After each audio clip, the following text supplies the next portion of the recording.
बिंदेश्वरी दुबे की जयंती समारोह आज मनाया गया, यहाँ पे आए, कई तरह की मांगे भी की गई यहाँ पे। जी, ये इस क्षेत्र के लिए गौरव की बात है कि उस धरती पर उन्होंने जन्म लिया था, अवतरण लिया था। उन्होंने अपने मेहनत के बल पर, अपने व्यवहार के बल पर, अपनी शिक्षा और विद्वता के बल पर ना सिर्फ राज्य में बल्कि पूरे देश में उन्होंने अपनी ख्याति प्राप्त की। अपनी विद्वता को उन्होंने साबित किया। मैंने कहा है कि वो सिर्फ ऐसा नहीं कि कोई समस्या लेके लगे दौड़ने वाले व्यक्तियों में से नहीं थे। जब लेबर्स की समस्या उन्होंने देखा कोलफील्ड में, तो उसकी जानकारी लेने के लिए भाई लेबर्स को कैसा एक वो जो आदर्श इन्वायरमेंट चाहिए काम करने के लिए, उसकी जानकारी लेने के लिए विदेशों तक गए। वहाँ से जानकारी कलेक्ट की, वापस लाए, उसको मिनिस्ट्री के साथ उसको टाई अप करके उन सब चीज़ों को व्यवस्थित करवाया। तो एक ऐसे व्यक्ति थे जिनसे सीख मिलता है कि समस्या की जड़ को समझते थे, उसके निदान के लिए क्या क्या किया जा सकता है उस चीज़ का अध्ययन करते थे और बाद में उसको इम्प्लीमेंट भी करते थे। बहुत कुछ है उनसे सीखने को। ठीक है, समय के साथ उनकी जो ख्याति थी उसको जिस तरह का ध्यान चाहिए था उस तरह का ध्यान नहीं दिया गया है, इस बात को हम मानते हैं। लेकिन आने वाले वर्षों में उनके दिखाए हुए मार्गों को या फिर उन्होंने जीवन में जो फिलॉसफीज और प्रिंसिपल्स को सेट किया था उसको धरातल पर उतारने के लिए, उसको आज के डेट में कैसे इनकॉर्पोरेट कर सकते हैं, आज के डेट में मॉडर्न विकास के लिए, उसको हम लोग मेहनत करेंगे। उसको सांसद सुदामा प्रसाद पहुंचे थे, उनके द्वारा कहा गया कि टोटरम किया जा रहा है। बिहार सरकार को मंत्री को रहना चाहिए था, जिला के डीएम को भी रहना चाहिए। ठीक है, रहना चाहिए। अगर राजकीय समारोह है तो रहना चाहिए, लेकिन टोटरम नहीं, क्योंकि सबकी अपनी अपनी जवाबदेही और जिम्मेदारी भी हो जाती है, बीच में कार्यक्रम हो जाता है। लेकिन अगले बार से हम लोग प्रयास करेंगे कि अगर कुछ व्यक्ति प्रदेश से भी लोग आ सकते हैं, उनसे भी आग्रह किया जाएगा कि सरकार के प्रतिनिधि के तौर पे वो लोग आए। इसकी मांग मैं खुद लिखित रूप से करूंगा। पिछले साल की तुलना में इस साल अच्छे तरीके से, भव्य तरीके से कार्यक्रम किया गया, नहीं तो ऐसे पिछले साल वो भी कर रहे थे या कोरम पूरा किया जा रहा था। अब देखिए, पिछले साल कौन थे, क्या करते थे, उसके बारे में ज़्यादा जानकारी मुझे नहीं है,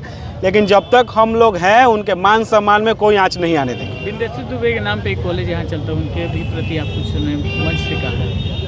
देखिए, उस कॉलेज को तो एक तरह से ध्वस्त कर दिया गया था, सुने बीच में बहुत स्थिति वो खराब की गई थी। लेकिन एक इतने महान विभूति के नाम पर एक संस्था हो जो बिहार के मुख्यमंत्री और शिक्षा मंत्री रहे हो, उनके नाम पर उस कॉलेज को पुनः जीवित करके उसको सुचारू रूप से चलाना मेरा लक्ष्य है। हम सरकार से उस संदर्भ में बात करेंगे, मांग करेंगे। उस विद्यालय के लिए भवन निर्माण से लेकर, प्रॉपर कैंपस से लेकर, शिक्षकों की एबिलिटी से लेकर, जितनी चीज़ें ज़रूरी होती है एक विद्यालय, एक संस्था को चलाने के लिए, उस दिशा में हम कार्य करेंगे। मेरा पहला ही प्राथमिकता है कि क्षेत्र में जो शिक्षण संस्थान है वो उच्च क्वालिटी को, उस दिशा में वो भी आता है, उसका हिस्सा वो भी है। इस दिशा में हम काम करेंगे, लेकिन उसके लिए समय चाहिए। पहले हम जानकारी उसका इकट्ठा कर रहे हैं, किन किन वजहों से उसमें सुचारू रूप से काम नहीं हो रहा है। उस एक बार जानकारी मिल जाती है तो उसको दूर करने का हम एक एक संभव प्रयास करेंगे। राजकीय 10 साल से यहाँ के जो वर्तमान पहले के विधायक थे राहुल तिवारी, वो कभी यहाँ पे आए नहीं। देखिए, अब क्या किए नहीं कि देखिए एक बात मैं आपको बता दूं, ये राजकीय समारोह है, सरकारी कार्यक्रम है। इसमें किस तरह का पॉलिटिकल स्टेटमेंट आप मुझसे एक्सपेक्ट कीजिएगा तो नहीं मिलेगा। कौन आता था, आज नहीं जाता था, उनकी अपनी निजी विचारधारा, ये कार्यक्रम तो होता था ना। अगर कोई नहीं आता वो अपने आप को उनकी विचारधाराओं से नहीं जोड़ पाते होंगे। लेकिन पंडित बिंदेश्वरी दुबे इस क्षेत्र के लिए एक धरोहर थे। उनके दिखाए हुए मार्ग इस क्षेत्र के लिए बहुत महत्वपूर्ण है। उनके कार्यकाल में क्षेत्र में काफ़ी विकास हुए। जो पीडब्ल्यूडी की जो सड़कों का आप देख रहे हैं, बेसिक फाउंडेशन उसका पीडब्ल्यूडी के सड़कों का क्षेत्र में उन्होंने किया था।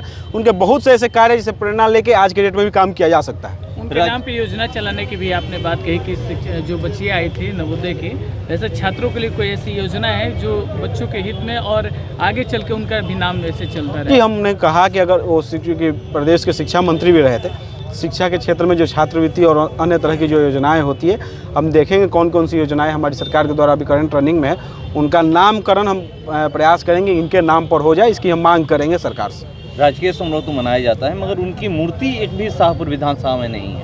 ये वो विषय भी आया है, हमने तो इस संदर्भ में मंच से ही कह दिया है, और जो हम लोग कहते हैं वो करते हैं। थोड़ा इंतजार कीजिए। मेरा प्रयास है कि अगले समारोह से पहले उनकी मूर्ति यहाँ स्थापित हो जाए।